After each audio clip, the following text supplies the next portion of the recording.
What's going on, Colts Nation? I appreciate you joining me for another video where today we're going to talk more about a breakout candidate, somebody that I think can have a breakout. I think started to break out a little bit last year in his first year, but when we go into his second year here, as long as he's able to stay on the field, which is a caveat that we put on all these guys, they stay on the field, he could break out. That's going to be Juju Brents on the defensive side of the ball, somebody that has an immense level of talent, somebody that's very aggressive, right? Somebody that goes after the ball, whether he's trying to force a fumble or whether he's going for an interception, somebody that will lay a good hit on somebody. He's got the size to be able to do it, right? Juju Brents has what it takes. 6'3", 198. In his rookie season, he ends up with 30 solo tackles, 43 total tackles, a forced fumble, a fumble recovery, which was the same play in Baltimore where he knocked the ball out and was able to recover it. He also had an interception.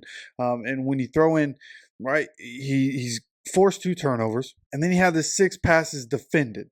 And for a rookie, I just think he played really well. Now, was it perfect? No. When you look at the final game of the season, Juju got cooked by Nico Collins. Nico Collins, that 75-yard touchdown in Week 18, that was a start of what ended up being a very tough game for the Colts, for the defense. And the Colts end up losing that game. And Juju Brents getting cooked there. Like, he had his rookie mistakes. Okay, now, with that said, Juju Brents also played really well in different spurts. The only real negative to Juju Brents is the fact that he missed a lot of the offseason. Last year with some injury stuff. He missed a lot of the season with some injury stuff. Now, he's been able to make it through the offseason up to this point, right? Getting into training camp, and he hasn't had to miss any time, which is great. He's able to go through that process, to see what it's like, and be there to grow with the team through the offseason. And now, as we get into training camp, we just need him to continue staying on the field. And then if he can stay on the field, he's one of those guys with his size. Like, you think about guys like Jalen Ramsey. I think it's a good comparison. Jalen Ramsey, maybe even more athletic, but Jalen Ramsey is a big guy. He's got long arms, right? The big reach, especially for somebody as tall as he is. So I think there's a lot of comparison there, and I think he can be a guy that covers like Jalen Ramsey does. Now, is that a little lofty for a guy that's barely played in the NFL? Sure. Right, Jalen Ramsey, potential Hall of Famer in the future. So, yeah, that's a little lofty. But Juju has a lot of talent, and he has a lot of size. Those are things that could be really good at the cornerback position. Again, his ability to come up and hit. He's a guy that can play inside, can play outside, can help in the run. So he can be really valuable for us. And I wouldn't be completely surprised if he was somebody that was able to play so well that he ends up in the comeback player of the year category, right? Somebody, and will he even be eligible for that because he was able to play a little at the end of the season? I don't know. That still could be Anthony Richardson. I think is probably most likely to win that award as we come into this season. And you look at everybody that could be up for that award. Anthony Richardson probably going to make a pretty strong case for comeback player of the year. But I do think Juju Brents can take a next step, right? That second year breakout, being able to stay on the field. And it's not like corners are always getting the most love anyways, right? There are a couple of really good corners in Seattle, and they're still not household names. So it'll at least be for Colts Nation.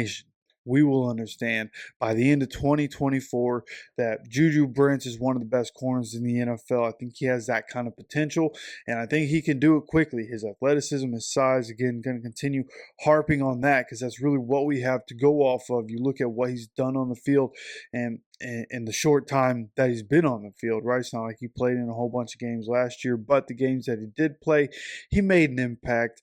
And I think he's going to continue to do that this season, and we're going to need him to, right? You think about that secondary is so young.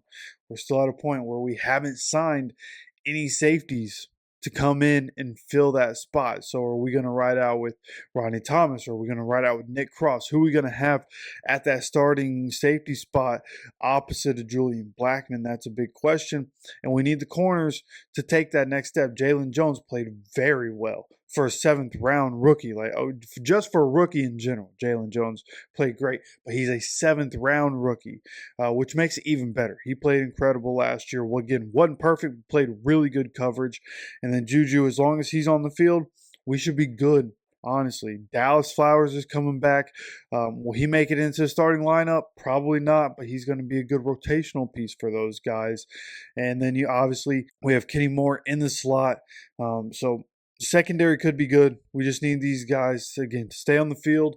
We know what we have in Kenny. We know what we have in Jalen, and hopefully he can continue to get better. But Juju's the one we're locked in on in that corner room right now. First of all, to see, can he stay on the field for the entire season? If he can he be who we think he can be, which is one of the best corners in the NFL? And honestly, I can't wait to see what happens. Again, this is a guy that's an Indy native, so I think there are a lot of people, not whether you're a Colts fan or not, you see that story.